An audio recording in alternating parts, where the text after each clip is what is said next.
So one of the things I'm going to be sharing today is a lot of documentation, and I gave Mary some information ahead of time that we're going to be sending to you that are basic documentations for families that are homeschoolers, things that are hard to find. And I've done a lot of research behind this. So we're going to send that to you at the end. I'm also going to send a copy of my presentation. So don't stress about trying to remember something or writing things down. Often you'll get lost in thought trying to remember what I said in the beginning to what I said in the end. So I'm going to spend a few minutes. Again, feel free to put things in the chat bar. Mary will tell me, I'll answer questions. And a lot of the questions you guys gave me ahead of time, I actually implemented into our PowerPoint tonight. So I'll answer all those questions at the end of the presentation. Okay, so I'm going to start off with my presentation.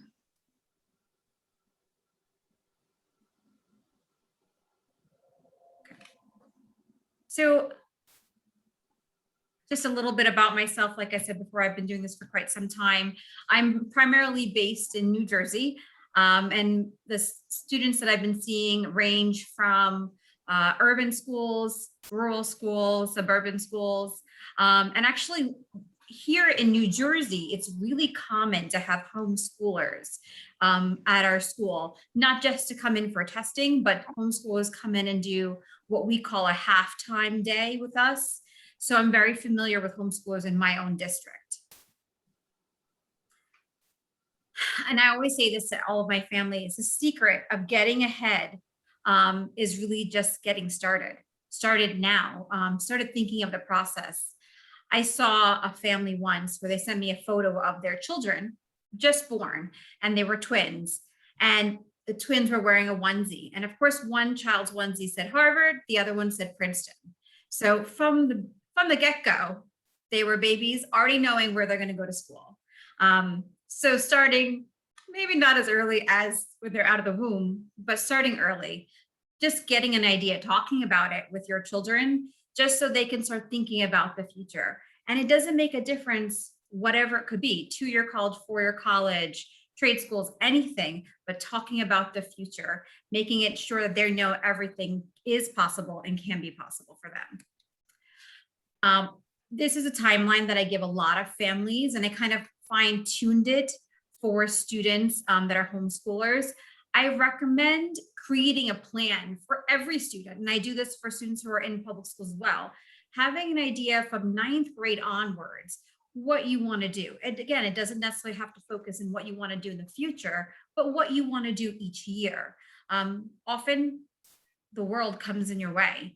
Current circumstances, things that happen in the family. So we lose track of this. So if you can always go back to something a goal that you set out in the first month of school, or in August, right before school starts for you guys, or right in the beginning, and kind of get an idea for what you want to do for the whole school year, then you'll have an idea that if you can go back to it and see if you're meeting your goals. So creating that plan for the year, looking at rigorous coursework, what you're taking, what you're writing. And in the later transcript and slides, I'll talk about transcripts and things like that, but just understanding the coursework that you're laying out for your child for that year. Choosing extracurricular activities is really important. And as a homeschooler, I know sometimes parents think, well, what am I going to do as a homeschooler? What activities? I tell families everything and anything that you do outside of academics are extracurricular. So if you are taking private dance lessons, private music lessons, if you're doing community lessons, rec center lessons, if you are part of your town rec and you support Little League and help with the town, with the students doing, if you like a sport and you're helping coach them, that's an extracurricular. Those are volunteer and community service hours. Start that plan now so that you are doing that, so you're actually able to implement that as a freshman coming in. Reading is, of course, part of something I'm sure everyone does. So read outside of the regular required readings, read for fun. Doesn't necessarily have to be part of your English reading assignments. Volunteering work, traveling, and yes, as early as freshman year, you should visit a college. And it doesn't have to be a coordinated visit. Um, I tell students sometimes just drive by and just go visit the campus, walk around if you can. Nowadays, it's very difficult with the COVID circumstances, but you can sometimes drive, park, and walk around just to see. You don't have to go inside a building, but just to kind of picture yourself as a student on that campus is always a good thing. Um, Open your mind to different opportunities for yourself. Grade 10. Take the toughest classes you can, keep on increasing your rigor in what courses you're taking, and begin preparing for different tests. So PSATs, ACTs, SATs. And I know with current circumstances, a lot of schools have become test optional. Even though that has happened, 100% not stopping to take a test. You still have to, just because I don't think they're going to get rid of it.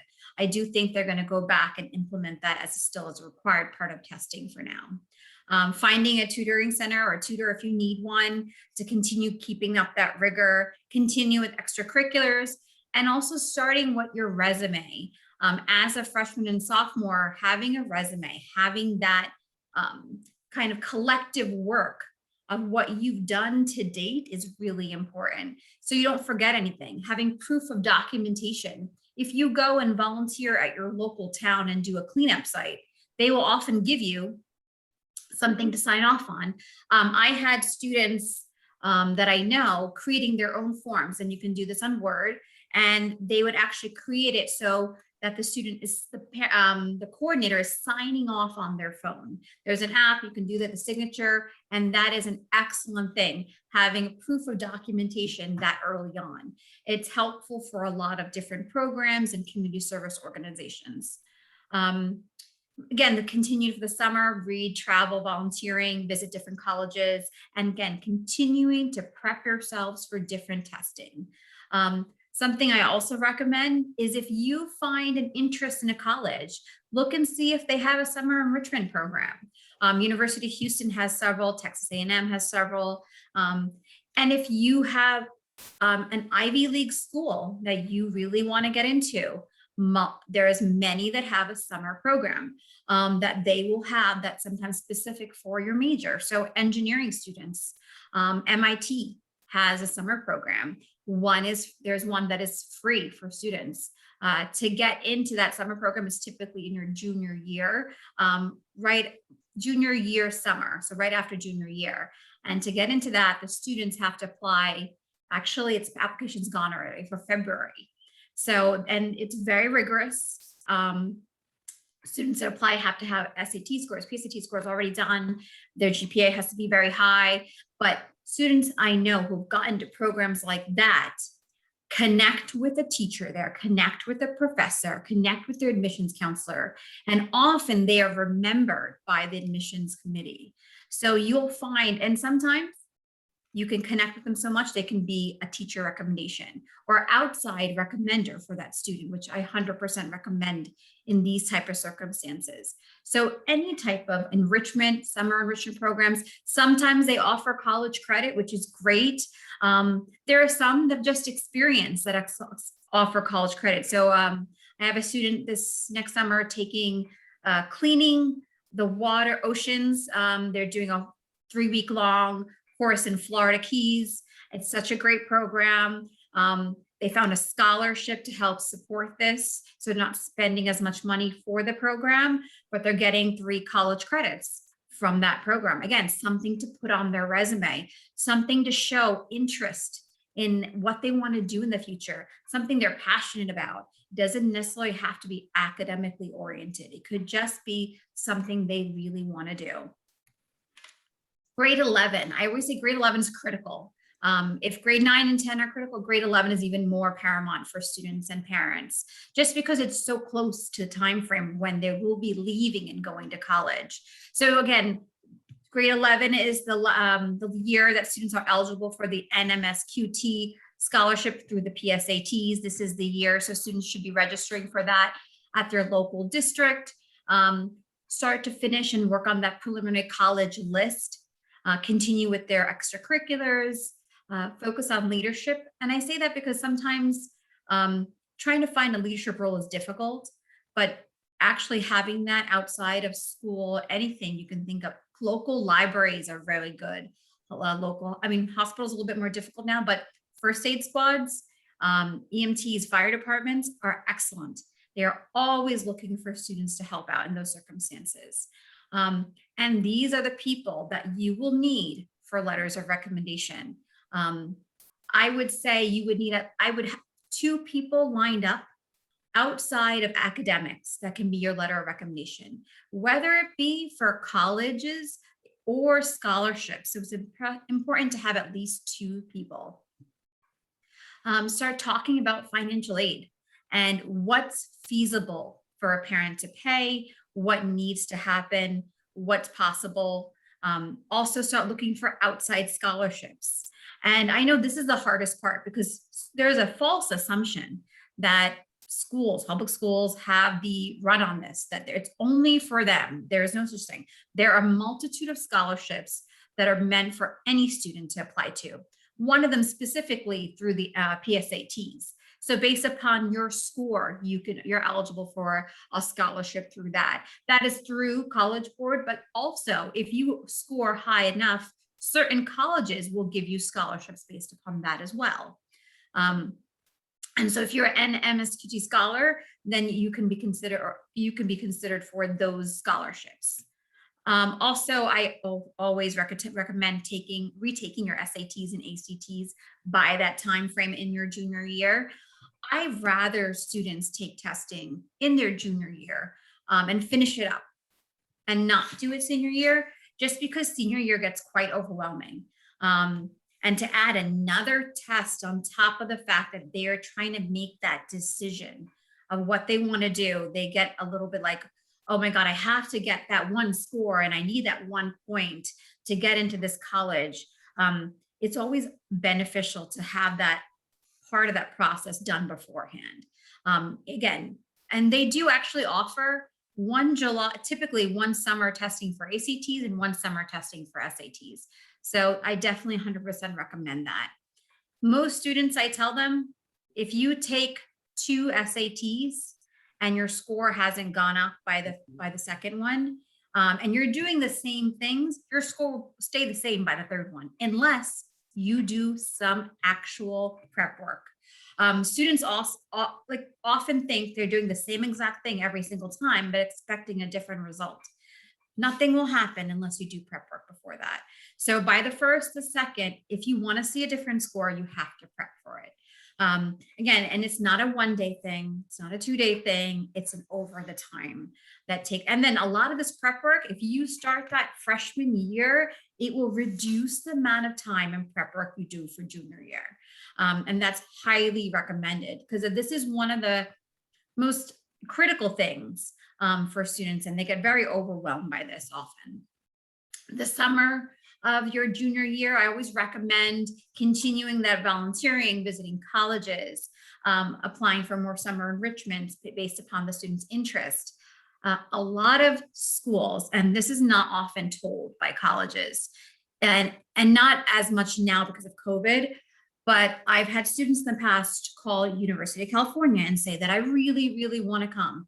I'm an excellent student, send their transcript and tell them that, is there any way I can come to your school? Can you help with the financial aspect of me visiting you? I'm all the way across in New York City. And they have told them, yes, I will. So they will put them up at the college, provide them with meal plans, and sometimes assist with the airline fee. So a lot of it is questioning the school and admission departments. If you tell them that there's a financial need and that you struggle with this, but you know your child, or even the student saying this on the behalf of themselves, that they want to visit a school, they have not had any opportunity to do that, that could definitely happen. They may not pay for the parent and help the parent, but they'll definitely help the student. Again, it could be something minimal. Even if they give you free room and board and meals, that's better than nothing. So 100%, whenever possible, seek out the college and ask. Fee waivers for college applications, when students are applying, they're about $75 to $100 sometimes, these applications. If you call a school as a parent or a student and say there is a financial need or a burden, sometimes they will tell you we need maybe sometimes a proof. But when you're a homeschooler, that proof is not on the burden of the school, it's on the burden of the parent. So you might say a parent has lost a job, or we're only a single parent, or I have 4 children and we're trying to make ends meet. And often they will pay that, let you waive that fee. So that's really important to ask. There's never a harm in asking, never. So I know sometimes parents think, maybe I shouldn't ask. I always recommend, if there's a need, always to ask. And in that sense, the same avenue for summer enrichment programs. Search and research different avenues where you can find scholarships for that. And a lot of them are straight on that college website. And I'll give you some different information regarding scholarships in a later slide. So grade 12, it is really the part where it starts the admission process. Start as early as possible. So for our students, I would say, I think Common App, there is multiple applications, venues that you can utilize to apply to schools. What it means is that a student can utilize something like Apply Texas, where it's one application going to multiple schools within Texas. Common App, same thing. One application going to multiple schools across the country. Same thing as a coalition. There are 3 different venues. There's more than that, but these are just avenues where the colleges are saying you can apply through these different areas. What I would recommend, if you have 7 schools on your list, see what applications they utilize. So if they say, just use my own website application, great.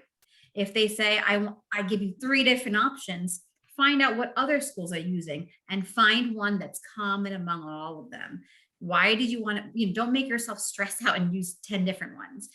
If you can cut corners in that aspect, I would highly recommend it. They don't waive the fee, so you're still applying to 7 schools and you're still paying 7 application fees. So in that sense, organizing that aspect is probably the hardest part, and knowing which one you're going to do. Not often, but some of them might tell you, if you apply on my website, I will waive the fee for you. If they have that, do that. There's no reason to deny just doing that way. Try to meet every deadline as much as you can. And I'll talk a little bit more about deadlines in general, but there are deadlines like early action, regular decision. I always recommend students to do early action or priority, just because a lot of those deadlines are what we call our merit scholarship deadlines. So whenever there's a merit scholarship available, they want your application in by the early action. So in your mind, start as early as possible should be August. Start then, get everything in by then, and then most of the deadlines would be October 1st. October 1st, October 15th. So whatever you can with your letters of recommendation, all the applications, all the documentations you need, finish your essays, talk to your letters of recommenders, your letters of recommendations, who is doing that. All of that needs to be done. So all of that information that you're starting on should start, I would say, as early as August. Once the application's in and the schools receive them, Ivy League schools, even other schools that require portfolios or different type of programs that require an interview will start after that.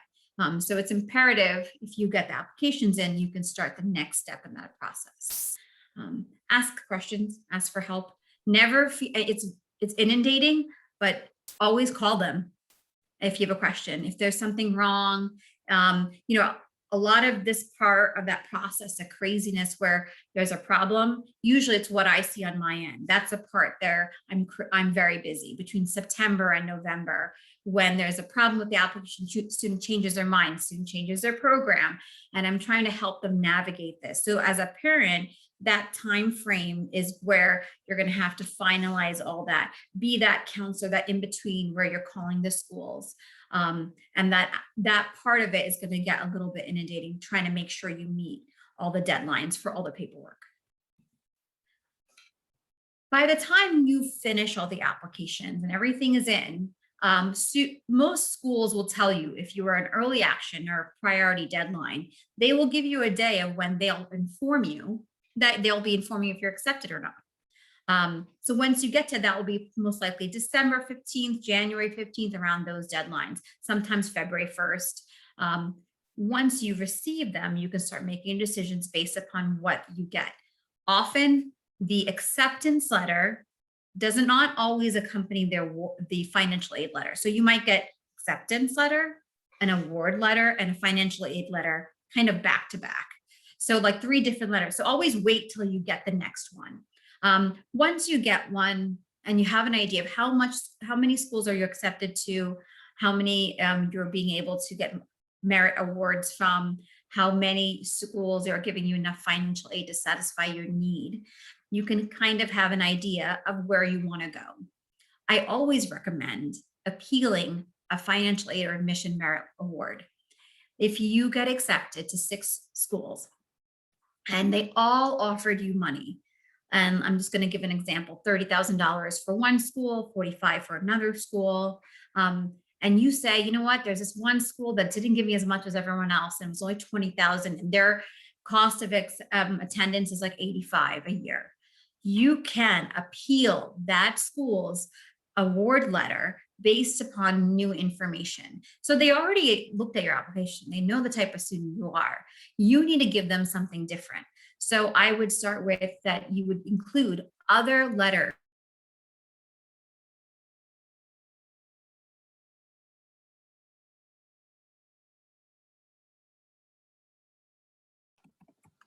and then talk about new things you've done. So for example, anything that's new on your resume. Bina, you kind of hold on. You kind of was out there for a second. Could you go back to you were talking about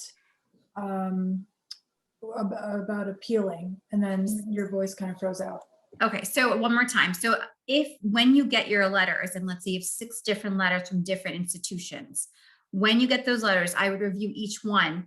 And then if there's one school within the 6 that you really want to go to, but has not given you enough money as the other ones, you can start appealing that one school and appeal to the admissions and the financial aid department based upon new information. So for example, you would say to them, including, I have 6 other schools that have given me this money, but you are my #1 choice based upon the fact that, and then you throw in some stuff about this school. Maybe their mascot is a Mustang. You say, I want to be a Mustang.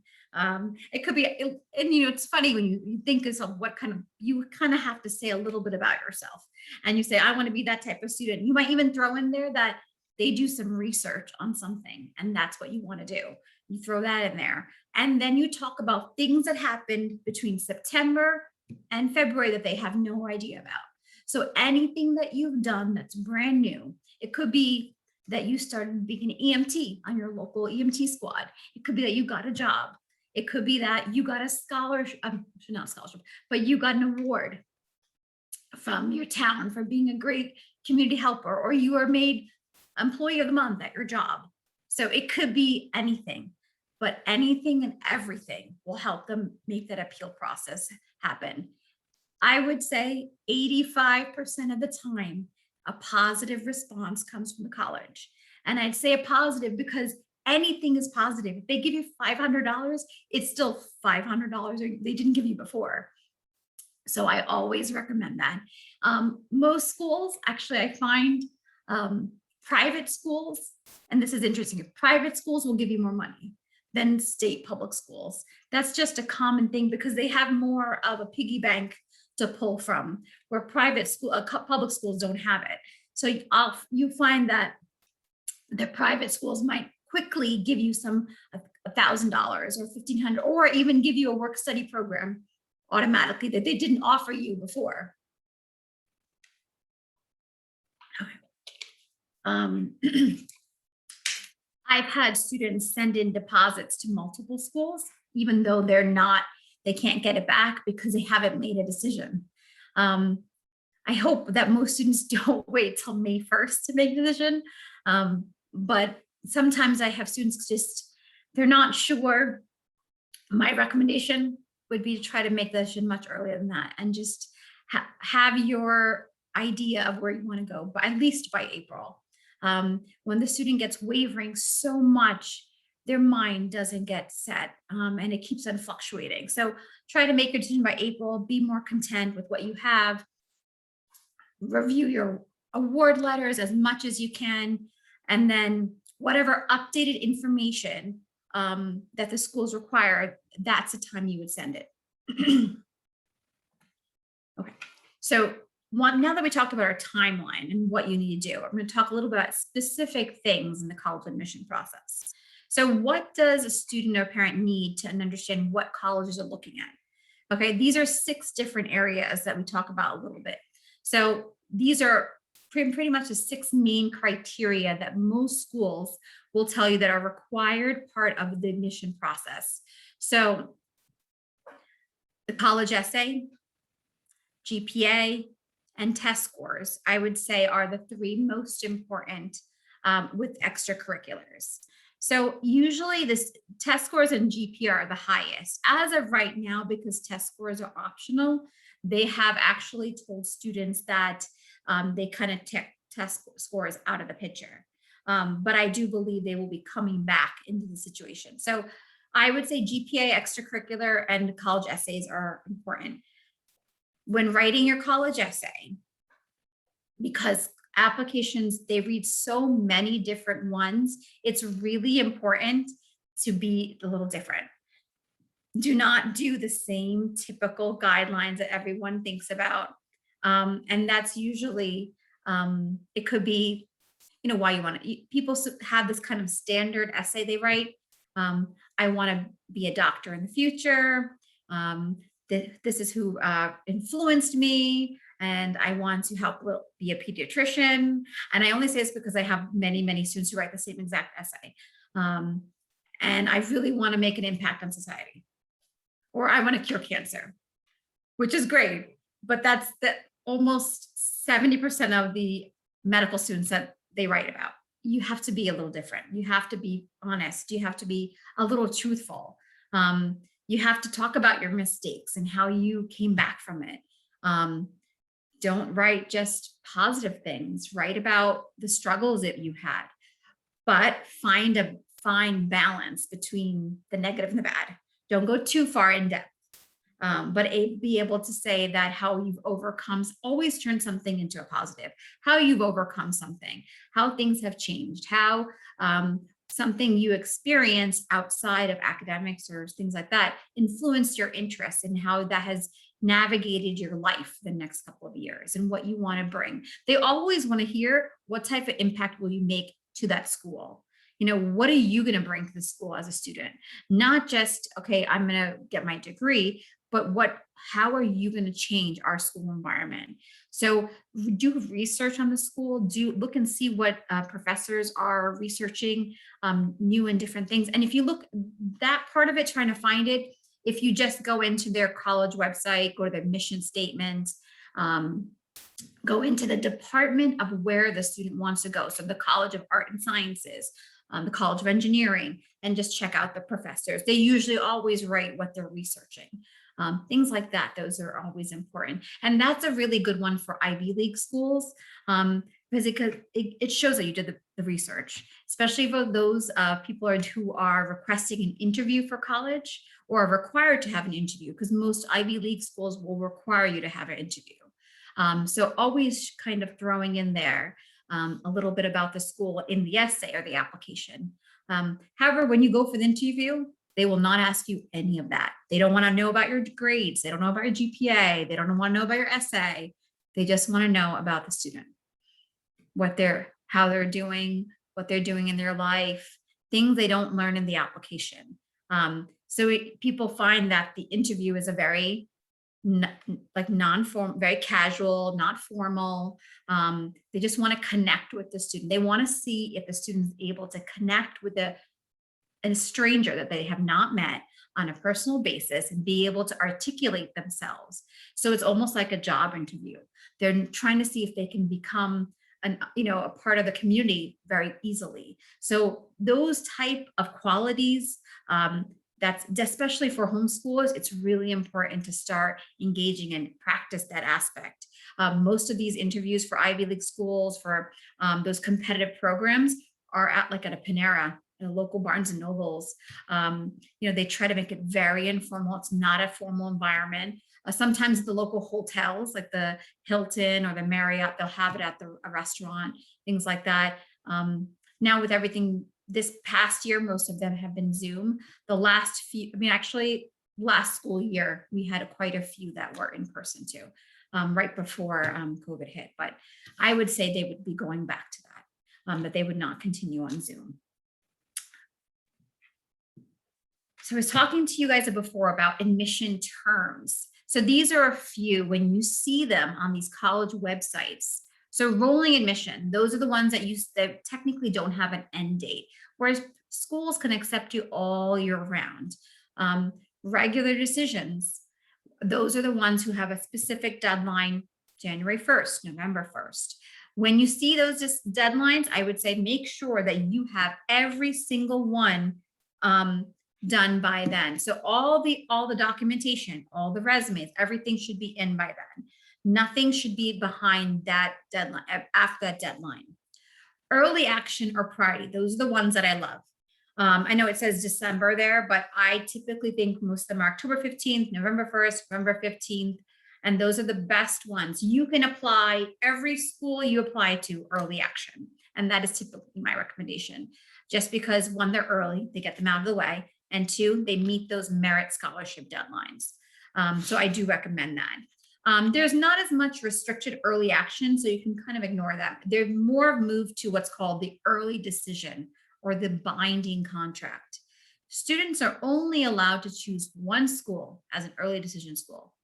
If a student chooses one school as an early decision school and they get accepted, they have to drop every acceptance around them. So for example, if a student applies to Harvard, Yale, Princeton, and Cornell, but they only do early decision for Harvard, but got accepted to all four of those, then they have to resend 3 acceptances and choose Harvard's. And that is what an early decision binding contract is. The parent signs off on that. The student signs off on that. That is a binding contract. You cannot move forward without signing that binding contract, knowing that you've chosen early decision. They do, however, tell you there's one little line that says in there that the only way that you can get out of early decision is if they did not make it financially feasible for you as a parent.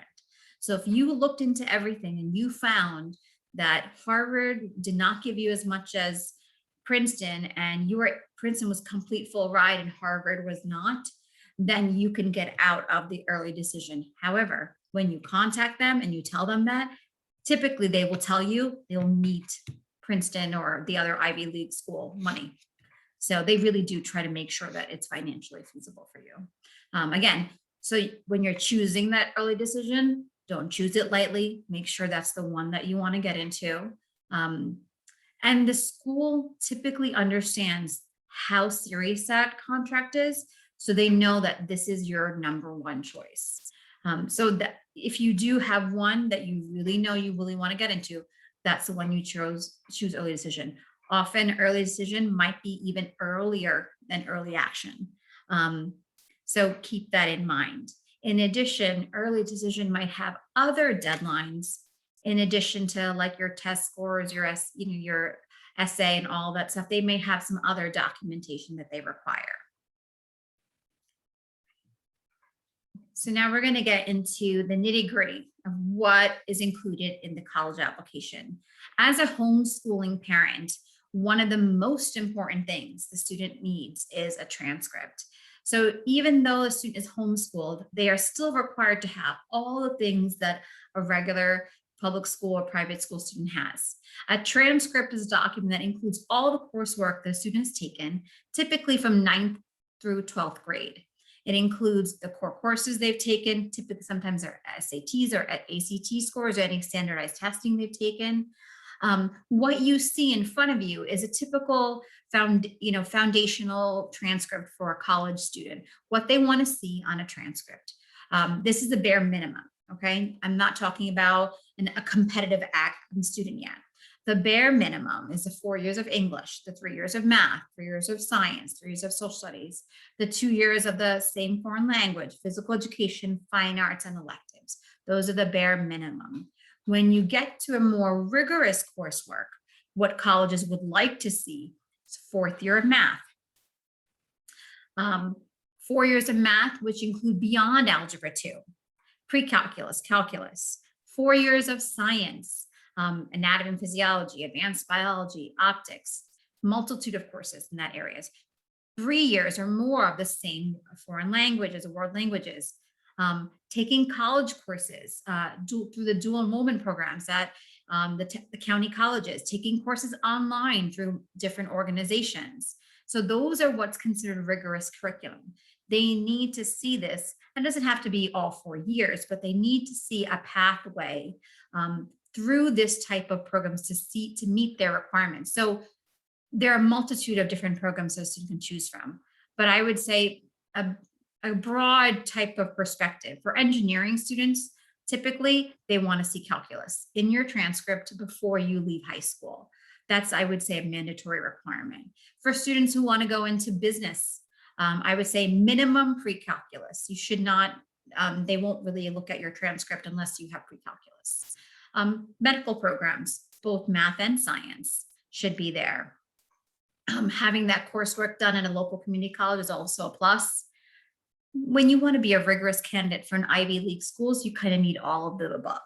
The 4 years of math, the 4 years of science, the 3 to 4 years of world languages, the local colleges, the online programs, kind of a combination of everything to show that rigorous coursework. When you're making that plan in your 9th grade, you want to make sure that you're actually able to start that plan freshman year. Again, reworking the plan, making sure that you're meeting your goals and implementing a little bit of this rigorous curriculum every year. That's how you're increasing it every year. Looking over, okay, did I get this one done? Check your box, that's one's completed. There's a couple of the documentations that I sent out to Mary was one of a sample transcript and one that has a blank one that you guys can start utilizing. So if you don't already have one, you can utilize those two. That it's getting a sample one and one that's blank, and they're all editable. You can actually go in, put everything in there and plug it in so you have it. They will not require you to have, a specific one that's standardized for everyone. They understand that as a homeschool, this would be the one that you have. But I recommend sometimes when you get to this point, even getting it notarized is a good thing. So filling it out when you're in the process of applying as a student, having all that documentation is really important. In addition to the transcript and showing all the courses work on that, I'm going to show you on this screen in a second, but showing that is also showing a copy of your book curriculum and your book list. So I'm going to show you a sample of each one so you can kind of see what each one looks like. Again, these are just samples.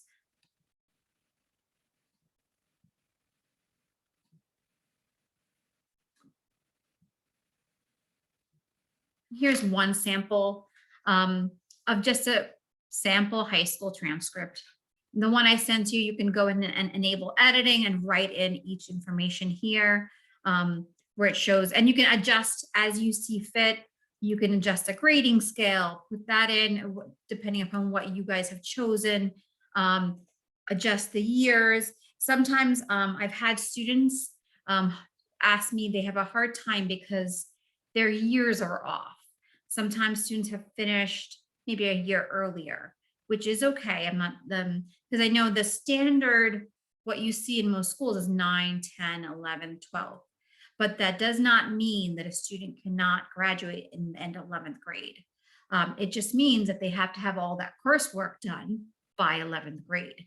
So I've had a few students, and high schools do that now, public high schools, private schools, they have students that graduate early. It just means that everything is pushed together in 3 years of what they need. All the requirements are still there, but what they're doing is just condensing all the information. So you should be able to show that they've completed that on this transcript. I'm going to show another document. And this is that sample homeschool book list and curriculum. So this one, and again, this is everything I sent to Mary already. So this one is just self-designed. You talk about what each course, a little description, the books you used. This will help you if you start planning that process out now. Some college, even though this is a sample, if you keep this and the transcript together and you start from freshman year to now, some schools have their own. So I think University of Dallas has something like this already ready for you. But if you go to other schools, I believe Princeton, Cornell has their own sample one.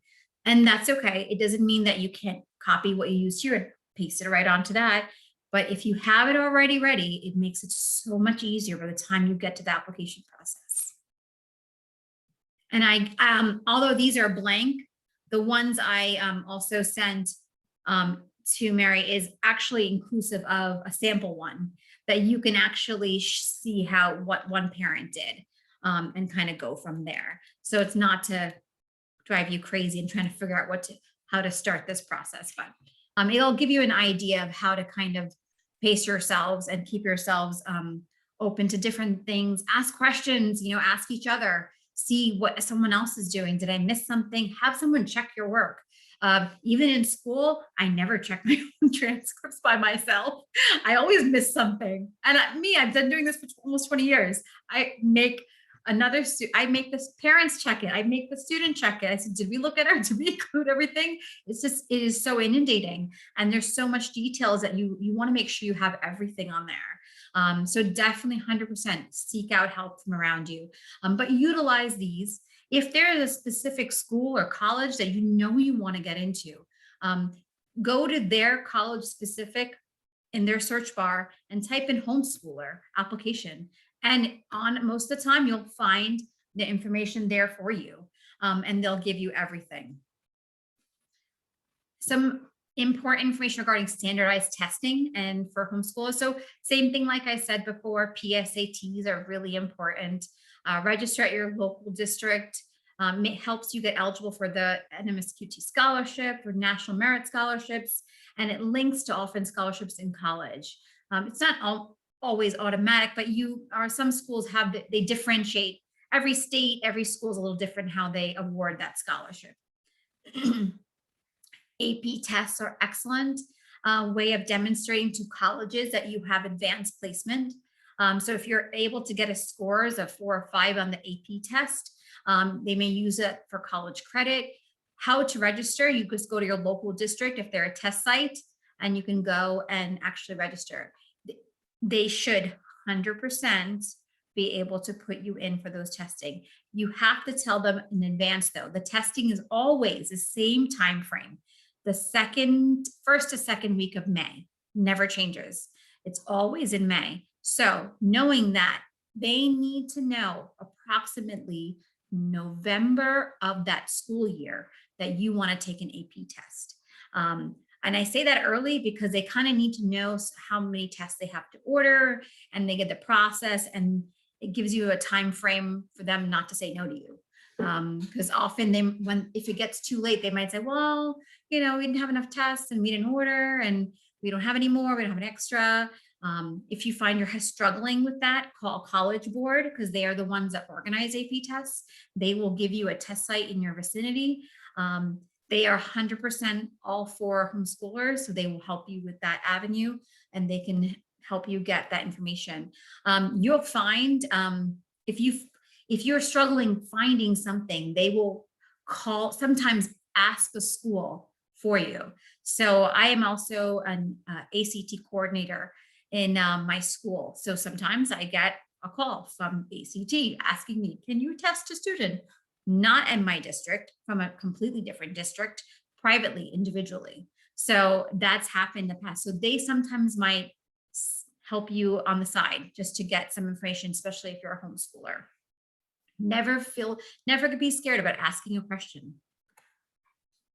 So the dreaded SATs and ACTs. So for my current seniors, and I would say a little bit of a juniors, because of all the circumstances regarding COVID, they have been a little lax on focusing on testing as much. However, if you have a good SAT and ACT score, this will only help your college admission process.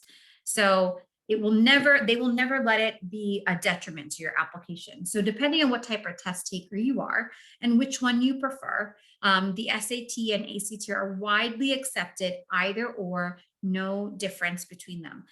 So most schools will say, yes, we'll take both. The biggest difference between both is how they test you and how they ask questions. So I would say ACT is considered very straightforward. Um, More questions like, what is A? What is B? Well, SAT kind of is a little tricky, kind of like a distorted kind of question asking, but Mary's much better than me in answering those type of SAT and ACT questions. My preference and what I tell all students is try both, see which one you do better in.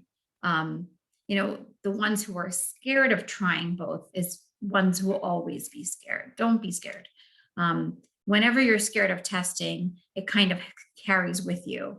You want to be able to stop that in its tracks right before. Don't do that to yourself. Some students have told me that they do better on sometimes in the ACTs because it offers a science section. As of right now, the essay, they haven't actually stopped offering the essay and the SAT because of the limited amount of time they have to give students testing. So as of right now, again, these are just some structured input. ACTs has more into trigonometry, while SAT is more algebra 2. They have like different types of sections. And this is very generic, but I definitely think that all students should try both. Can I just add on to Yeah. that, Mrs. Varkey? So the SAT and ACT, they test different types of intelligence. So you have people that think outside the box, and then you have the fast thinkers. So it actually tests two different things, and we've had students that can't get beyond a certain point on the SAT, but they know the material, and then they take the ACT and they get very high scores. And then the vice versa is true. We have students that take the ACT and they know how to do it, but they just can't get through the entire test, and then they take the SAT and they do well. So that's the reason why there are two exams, and that's why colleges look at both of them, or accept either one, because it's not that one exam is easier than the other. It's just testing different ways of thinking. So I just wanted to add that on to what you're saying. Perfect. And what I hear often is, I'm not a good test taker. And they're tell me quicker than I will tell you that can change. Depending upon how much prep you put, how much focus you want to go into this, how much time you put into it.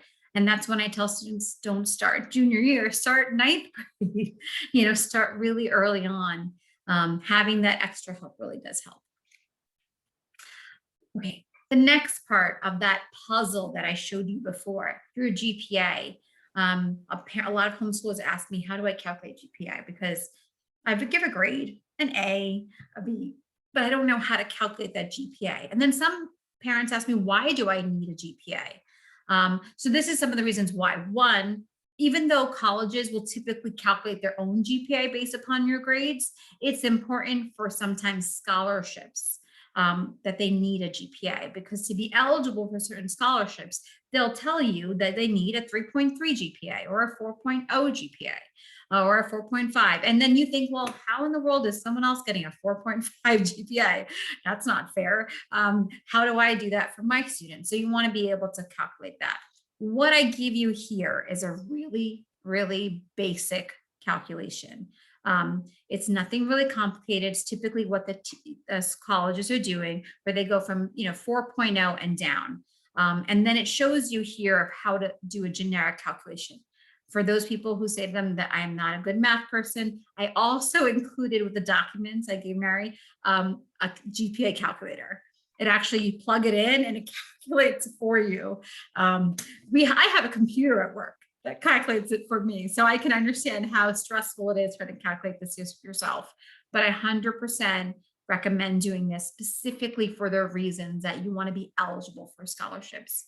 One of the main things, part of the application process in your senior year, everyone assumes that you wait for scholarships in your senior year, but I'm going to show you in the next slide, a couple slides, that you can start looking for scholarships from freshman year onwards. There are so many different things, and it is not specifically for students in public or private schools. Okay. Extracurricular activities. So for students in homeschoolers, I 100% recommend the outside connections. And this is your link for scholarships. So being a part of your community, and I'm just going to name, it depends on the organizations, but so the different American Legions, the Kiwanis, the First Aid Squad, the EMTs, the fire departments, the Rotaries, all of those, your bank, your federal credit union, all those connections that you're making, sometimes often your job, they have scholarships, and they have activities, they have assistance where people can help out. So being part of those extracurricular activities, the libraries, making that connection as a freshman through senior year, being part of their programs, being part of the recs and the town and it will make a difference. I know people say I do all this stuff and I didn't get any money. What do I do now? And a lot of it is just because they don't know who to go to or where to ask. And they sometimes think I did everything I could. A lot of it is just putting the effort behind trying to find them, asking more people. And I'm going to show you a couple websites in a few minutes, but if doing this is something you ought to already do, start documenting, putting it in your resume, getting the signatures, keeping a documentation of a volunteer form for yourself, cultural, religious, anything, paid work, a political organization, scouts. If a student does their own publishing, I had a student who was very popular. She wrote her own books. That's what she did. That was her thing. And she had a multitude of books that she had already published, keeping record of that.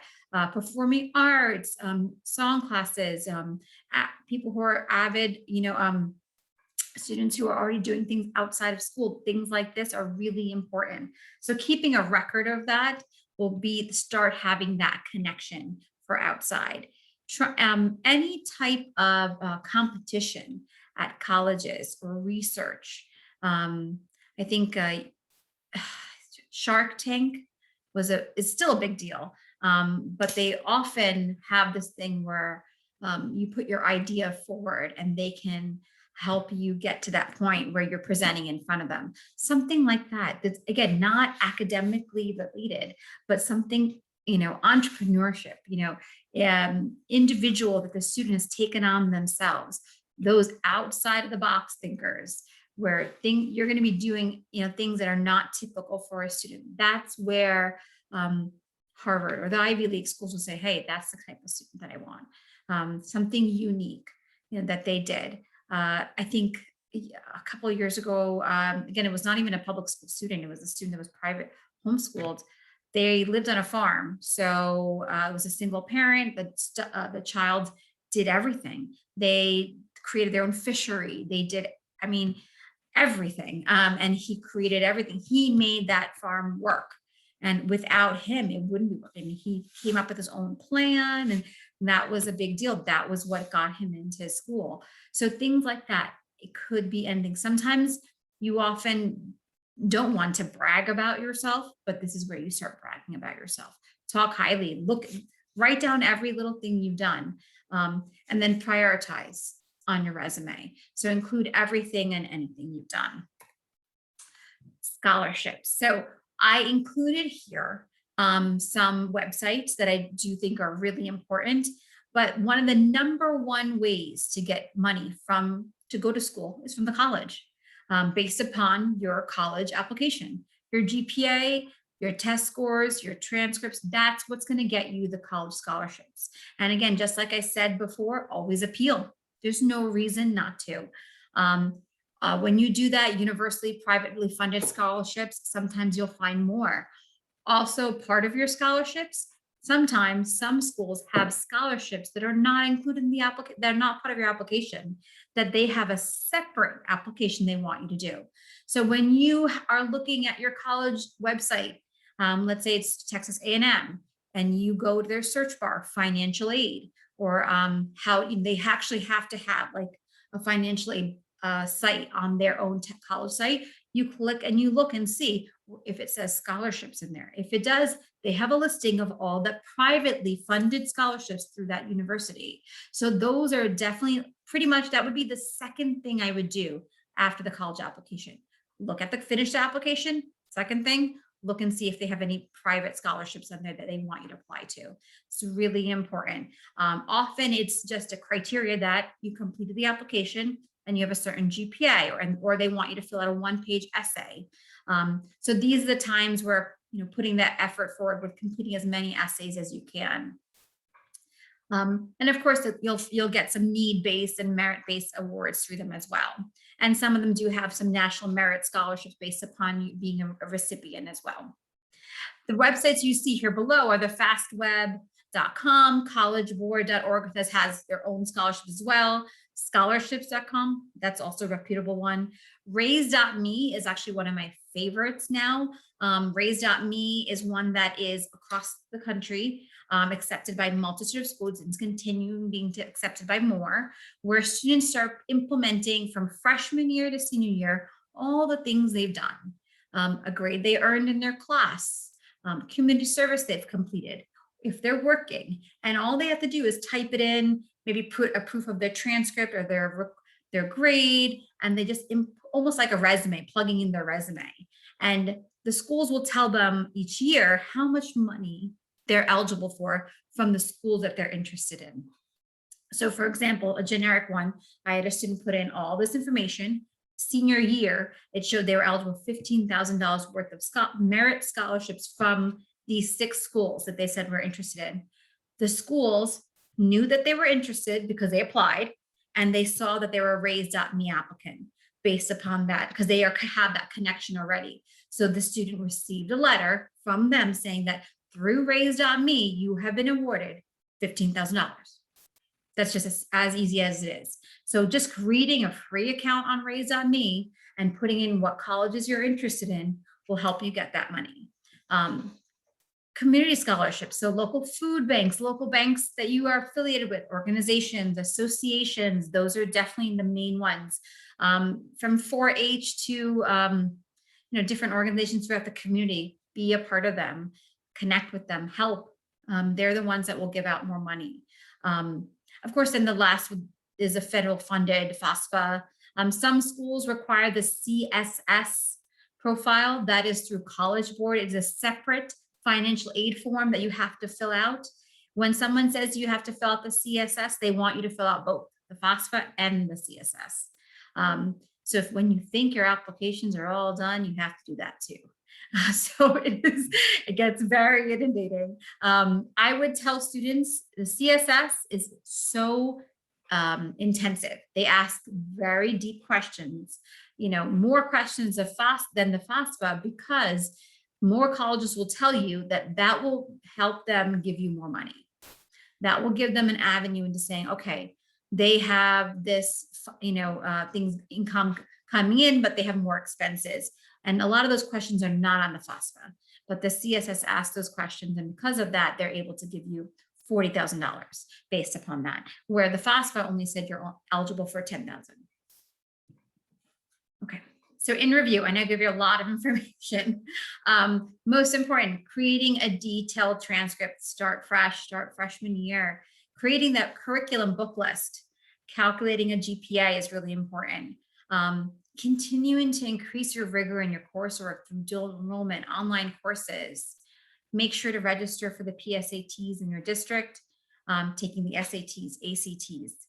Right now, just so you know, they kind of prioritize seniors for the last 6 months because of just colleges, but they're starting to allow more juniors to test. It was like a luck of the draw if you got a test site. And sometimes centers, they were closing here and there, but I would definitely register for that. Take your AP tests, create a resume, start early, and then letters of recommendation. So I'll mention one thing here. When you're applying through the Coalition or the Common App or the Apply Texas, a part of that application asks for a school counselor. As a parent, as a homeschooler, you are the school counselor. So you are doing the transcript uploading, you are doing the curriculum uploading, you're also doing the school counselor letter. So that gets a little tricky. Think to yourself that I'm recommending my own child for school. So how do I write that letter? So this is where you kind of have a combination of not just talking about my own child, but maybe talking about a little bit of adversity of how the student has progressed through school, how they have overcome any obstacles. Be specific. They took these courses. That's what they want to hear. They don't want you to repeat the whole application again. They don't want you to repeat the GPA. They want you to be specific. And it's kind of hard because you're talking to yourself about your child, but kind of distance yourself a little bit, write it down a couple of times, read it to yourself, but you are the counselor in that role when you're doing that application. You should 100% ask other people as well to help you out with the aspects. So they're reading it, they can talk about it. Ask someone else, like what kind of qualities would you describe my son? Give me an adjective. That's something we actually asked our own students. When you tell us how to brag about you, how do you think, what kind of qualities do you have? I actually asked my students, give me 3 adjectives about yourself. What do you pride yourself on being? What type of student? What type of person? What type of qualities are important to you? And I utilize that when I'm doing their own school counselor's letter. So the same way as a parent, you should do the same thing. Okay, so questions. I got about 6 questions, 6 or 7 questions. So these are the few of the ones that we got, and I answered them already in these slides. So the first one was, what aspects make homeschoolers attractive to college admissions? And this was an interesting one because I did a lot of different research and I asked a lot of people actually before. Everyone has their own assumption and they assume that homeschoolers might be considered less, like I would not want them to be an applicant in the school. However, we have found in the past that homeschool students perform better than public and private school students often. And this is just a comparison on GPAs, and this is also a comparison on graduation rates. So this is something that you should think about, and schools and colleges are aware of this, that homeschool students are actually more attractive sometimes than public schools, more attractive than students who are going to private schools because their GPA as a college student is higher. Their graduation rates are higher. So that's a really good thing to think about for yourself. And sometimes it makes you feel a little better because you want to make sure that you're making the right decisions and what they are. So a lot of colleges will tell you right off that they have found that most of their homeschool students perform much better. So that was answering that first question. Second question is, what area is homeschool? So again, related to the other question, perceived as a weakness. How should we mitigate any concerns? So again, because when I did the research and I asked a lot of colleges with this information, at one time, homeschooled was considered maybe what people consider a weakness. And at that time, the colleges would say SATs were given more weight. The testing was given more weight because the GPA, well, we couldn't trust it as much. However, now with the current digital age and everything going on, there's really less differences. They're taking into GPA more account at testing, everything outside of school. So it's just not the testing. They're not focusing on one area. What is the value of PSATs for homeschoolers? Again, priority given to testing because it helps you be a well-rounded student. It's just one more thing to add to your repertoire of what you've done. And of course, my favorite thing is scholarship eligibility because you want to be eligible for money. Let's see. And there's a question about what's more preferable for dual enrollment. I'll actually answer that in the next few slides.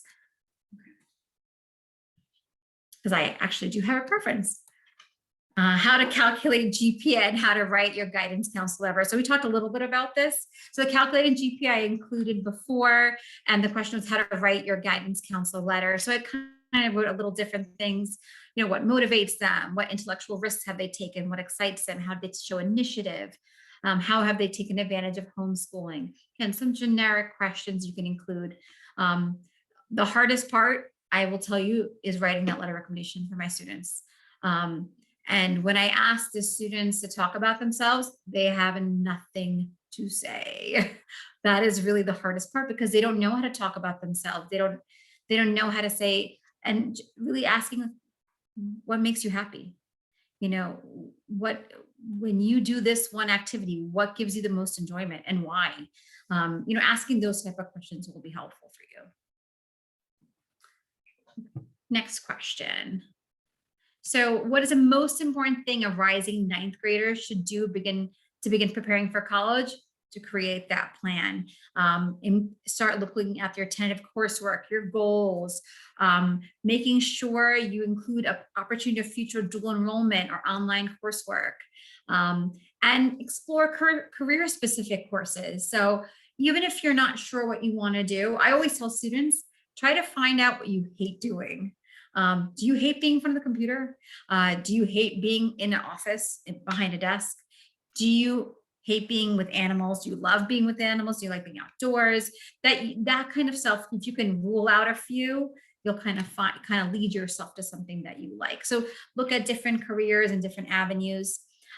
When you're implementing dual enrollment and AP coursework, so my personal preference is that because AP tests rely on one score, it gets a little difficult. So some students have a hard time getting that 4 or 5, they might not get like if they could only get a 3 or a 2 on the test, then you don't get the credit.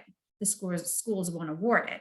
If you're able to get that 4 or 5 score immediately, most schools will award it to you, even the Ivy League schools. Dual enrollment, one nice thing about that is you automatically get the credit. The criteria for the course is done afterwards. Before the course. Any testing, any way of criteria to get into the course. But once you're in the course, you finish the course, you get a passing grade, preferably a B and higher. That coursework never goes away. That will always be on your transcript. That can be something you take with you. Most schools will say they will typically accept them. Now, let's say you take something like a computer course, but you are now going into art. So sometimes it may not apply to your major, but typically if it's a general ed course, which is what I recommend taking, not so specific courses, it will apply to most majors. Your first year of school is always English, math, science, history. They make you take all those courses all over again, just like high school. So it's not much the first year. So if you can focus on those, if you take dual enrollment, those are a good gateway to starting for those courses. Again, it's really just what works better. Dual enrollment is a little bit more expensive than AP. AP tests are about $85. I think dual enrollment, depending on the school, the college that you're paying could be a little bit more. I know some schools here are like 200, approximately 150. So again, it ranges. Some schools that you may like going to, like MIT, Harvard, have summer programs that offer coursework in the summer. So those would be more expensive. But again, those are excellent, very rigorous coursework so that you can look into. So again, those are all definitely recommended, especially if that's something you want to do. I had a few more questions. One of the last questions I got was, how and when do we need to start preparation of students aiming for an Ivy League school? So when we consider Ivy League school, we think of Brown, Columbia, Cornell, Dartmouth, Harvard, Princeton, UPenn, and Yale University. Those are the kind of schools. And as I said before, the most important thing that I've known for them is their documentation. You need to be able to document, and they appreciate everything.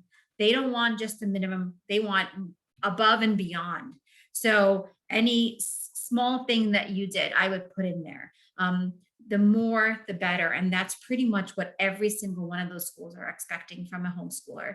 They don't want the bare minimum. They want as much as you can. So the dual coursework, the online programs, the summer programs, everything and anything you've done. That's really what's going to be key. And starting from freshman year, that preparation. Cornell, Columbia have excellent summer programs and that are not as expensive as some of the other ones. If you especially looking at those schools, some other schools, University of California, MIT, there's again quite a few higher league schools where your students will say they really want to get into that they are struggling to get into, but what is more important for them?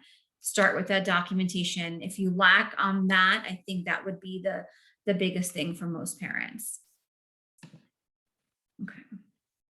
So I'm going to go to one question that I was in the chat. How can we integrate the awesome stuff kids did as a homeschooler till high school, but now for high school, the kid is attending a public school?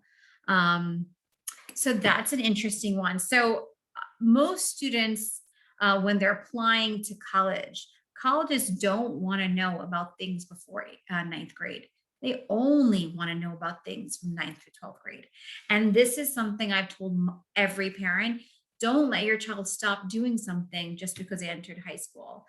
They find sometimes like a lull of things that happened, that they change their mind, their interests, and parents also change, what things they're doing and just what they're doing, but have them participate in, as maybe not as many, but as things that they love doing and advance. It doesn't necessarily have to be a multitude of things, but they should still be, participating, integrating that.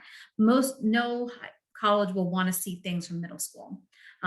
Sometimes parents can include if a student is a dancer or an avid music person who's learned an instrument on their own, and the parent can, or the student can say that they've been learning for 12 years. So those are great. Or they've been dancing for 12 years.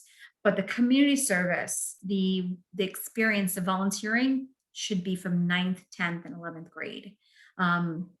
If a student is a Girl Scout and going for their Gold Award, you can mention community service prior to 9th grade, but their Gold Award should be, most of the time it's during high school. It's not typically done 8th grade, although some very overachievers are 8th graders doing this.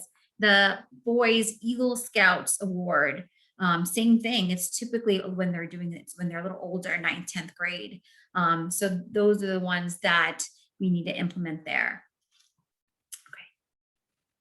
A good question. So the question was about, do we count AP classes differently in the GPA calculation? You can. Remember, so most schools, and I'm going to go back to that screen. Most schools, when they're doing that GPA calculation, as you see here, an A is a 4.0. You know how you get that 4.5 or that higher than 4.0 GPA that they have there? They add a point in. You can add 0.5 to every value for an AP course, and you're creating this. So I would of course include that in your GPA scale, that you added a 0.5 for the grade point out value for that English course because it was an AP course, or for that dual enrollment course. That's excellent. Most schools will of course calculate their own GPA as well. This is what I would say, try to focus on for scholarships and those type of purposes. But yes, I would definitely recommend AP classes, dual enrollment. You can implement that into your curriculum and add in a 0.5 or a 1 point actually. So for an A, you can calculate as a 5.0. And I would definitely think that's a good idea. Let's see if there's any more questions. In the school that I currently work at, we have a lot of students that actually mix between homeschool and this. So they've gone from homeschool to being in public school, from public school to being homeschooled. So it varies. So we had a question about related to careers. Is there any specific recommendations for assessments for determining career aptitude and interests? So there are so many different personality inventories. There's not many for free online. A lot of the time you'll find that you have to pay for them. But if you find, let's see if I can, what I can do is I can see if I can find one maybe a basic one that shows a career aptitude. And I'll send that to Mary as well, so that you can include that in the thing that's sent to you. Because I don't have one offhand. Most of the public schools utilize something called Naviance, where they have an actual personality tests that are important. One of the hardest things is trying to figure out what career fits your personality. And if we're being honest as adults, most of the time, no one knows what career from the first day you go to college. I think everyone's changed like 10 times. I started out, I wanted to be, I wanted to be a microbiologist. I didn't stay that. Then I went to physical therapist, and then I went to marriage and family therapist, and now I'm a school counselor. So it definitely changes, but I will definitely get something. I don't have something offhand for career inventories. I'll find that for you guys. Let's see, is there any other specific questions?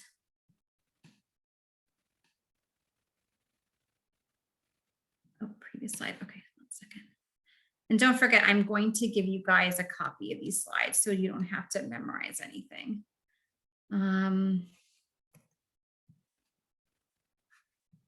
So I'm assuming they said someone wanted to see a previous slide. Oh, core classes. Okay. So the core classes, and when you look at your Texas, almost every school will say the foundation high school program, this is the bare minimum, that 22 units that you need. This is the bare minimum for that basic high school program.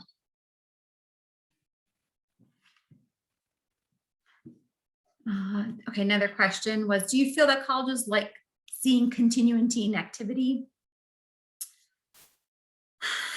Several years in organization versus lots of different ones.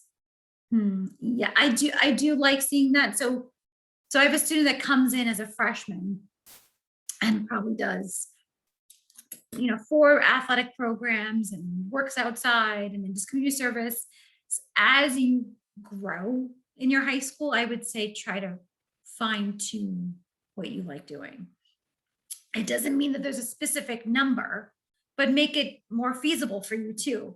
So she might have tried maybe 1 semester of a kind club, a program at a local club organization, tried music classes, this and that.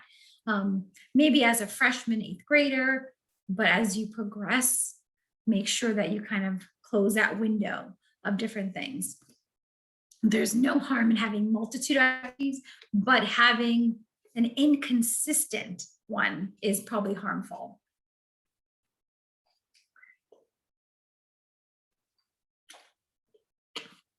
You guys have great questions. I'm like losing my voice. Okay.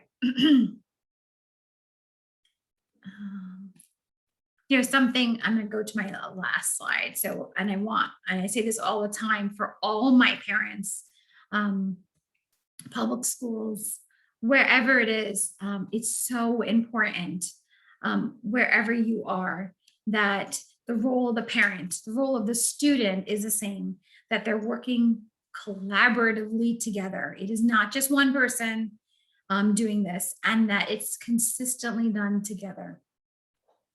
I find that the students struggle when they get to senior year, trying to get everything done, trying to meet their goals and their deadlines. So having that time frame, the timeline, having that plans done, reviewing it periodically with the parent, asking opinions, asking other people, all are helpful. Doing yourself, just seeking more people out, more questions, calling the school. I honestly call the school whenever in doubt, because often people are afraid to call sometimes. Sometimes emailing them, you might not get as much of a response. More, you will get them now because a lot of people were not in the office for quite some time, but that sometimes picking up the phone and talking to someone, they will give you a quicker response than emailing. Okay, so any more questions regarding anything specific? And there's so much information. So I know I told Mary, if there's anything specific that we didn't cover, definitely seek her out, ask her questions. We can do this one more time, maybe like in the spring when you guys are not at this fog at late at night, stressing yourself out and your mind is a little bit more clear. And then we can kind of meet again and talk about new things and update. Everything changes at a blink of a minute. I think when I'm not sure if any of you guys were at my last presentation, but last year when I presented, I told a lot of parents that due to COVID, that we have no idea how the admissions would be. And if you heard right now that Harvard, Princeton, and Yale got almost double the amount of applications they have ever got before. And so they're happy. They were thinking they weren't getting any, they're going to have much less. They're extremely happy, but the acceptance rate went down from 6 to 4% for some, went from 4 to 2%, just because they're not accepting more students, they're accepting the same. So it became very stringent. Don't ever let that deter you from applying though. I always say that. Don't let anyone tell you that you can't apply to a school. If I can ever give one advice, that is always the one that I give. With the person that tells you you can't apply, that's when you make sure you apply. So I thank you so much for having me tonight. I really appreciate you guys listening. And if you need any, or if you have definitely any more questions, I will send a copy of this PowerPoint so that you guys can look at this. Thank you so much, Mrs. Varkey. Thank you for your time and for being so open with everything that you know. So I go to her for all of my high school based questions, and she's so kind to keep offering her time to help out families. So if anyone is interested in a part 2, just let us know. You can reply back to that email. We've also sent out the materials that Mrs. Varkey had sent us, and then you'll be hearing from us a little later, I think, when she sends out a copy of the slides. Whatever she sends to us, we'll forward to you as well. Also, if you are interested or if you have questions about SAT and ACT and things like that, that is something that that I do very well, or my company does. So I'm just going to put our website up there, Signal Learning Center. I'll put it in the chat.com. And then if you wanted to check out any courses or just questions, I do consultations. So you're welcome to just give me a call and ask questions. I'm always happy to help out our homeschooling families. All right. Thank you so much, Mrs. Varkey. I think we can call it a day. Thank you again. And I look forward to hopefully maybe seeing you at a part 2 if we need it. Okay. Have a good night. Bye. Thank you. Thank Thank you so much.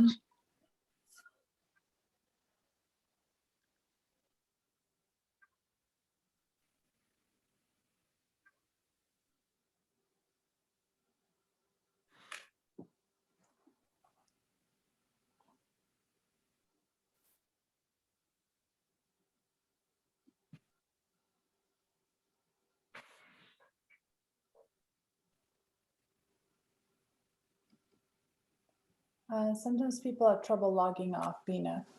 Okay, let me try that. Oh, there we go.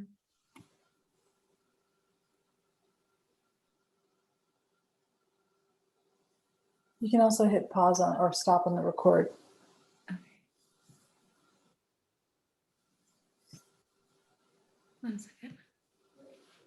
Okay. I thought that went great.